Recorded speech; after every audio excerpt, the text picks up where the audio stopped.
ये सांग मैंने आज गोटे नुआ फ्रेश ब्लॉग रे तुमको स्वागत करछि। सकाळ सकाळ समस्त राधे राधे केमिति अछ तुम आशा करछि समस्त भलरे थिबे। आज हमर आरंभ होउछि कदली मंजा तरकारी। आ कदली मंजा तरकारी केमिति बना हुए देखो।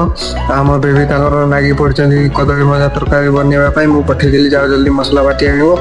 आ समान पड़िले मसला बाटिया पई मु एपटे तरकारी उठी देखि देली माने भाजु छु तो सिटी पई टी देखि देली इ नागी नुगा जाउछि कोन ताको चेक करि देला परे ताको पुणी उड़े देली। आम बेबी पड़ी आसते से भितर मु गरम पानी कर दूसरी जूस बनवाई गरम पानी हो गला।